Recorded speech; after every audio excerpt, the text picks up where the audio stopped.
കയ്യക്ഷരം നന്നാകാനല്ല അടിയന്തര പ്രമേയം ഇടയ്ക്കിടയ്ക്ക് എഴുതി നൽകുന്നത് എന്ന് ഷാഫി പറമ്പിലിന്റെ പ്രതികരണം. സപ്ലൈകോയിൽ കടുത്ത പ്രതിസന്ധിയുണ്ട്. സപ്ലൈകോയെ തകർക്കാൻ ശ്രമിക്കുന്നത് മന്ത്രിയുടെ ഒപ്പം ഇരിക്കുന്നവരാണ്. CPI നേതാവായ ഭക്ഷ്യമന്ത്രിയുടെ ഭാര്യ പോലും മന്ത്രിയെ വിമർശിക്കുന്നു.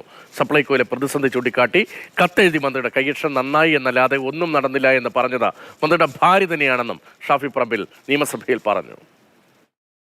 ഒരു കാര്യം ഞങ്ങൾ പറയുന്നു, ഞങ്ങൾ ഇവിടെ വന്ന് ഇത്തരം കാര്യങ്ങൾ ഉന്നയിക്കുന്നത് എന്തെങ്കിലും പറയുമ്പോഴുള്ള സുഖത്തിനോ ഞങ്ങൾ ഇത്തരം കാര്യങ്ങൾ എഴുതി തരുന്നത് ഞങ്ങളുടെ കൈയക്ഷരം നന്നാവാനോ അല്ല, നാട്ടിലെ ജനങ്ങൾക്ക് വേണ്ടിയാണ് എന്നുള്ളത് അങ്ങ് ചുരുങ്ങിയ പക്ഷം മനസ്സിലാക്കണമെന്ന് ഞാൻ ആദ്യമായിട്ട് അഭ്യർത്ഥിക്കാൻ ആഗ്രഹിക്കുകയാണ്. ഞങ്ങളൊരു ജനകീയ പ്രശ്നം ഉന്നയിക്കുമ്പോൾ അതിൻ്റെ ആത്മാർത്ഥത CPIയുടെ സംസ്ഥാന കൗൺസിലിൽ ഇരിക്കുന്ന അങ്ങയുടെ പ്രിയപ്പെട്ട പത്നിക്ക് പോലും മനസ്സിലായിട്ട് അങ്ങ് അത് അംഗീകരിക്കുന്നില്ല എന്നുള്ളത് ഖേദകരമാണ്.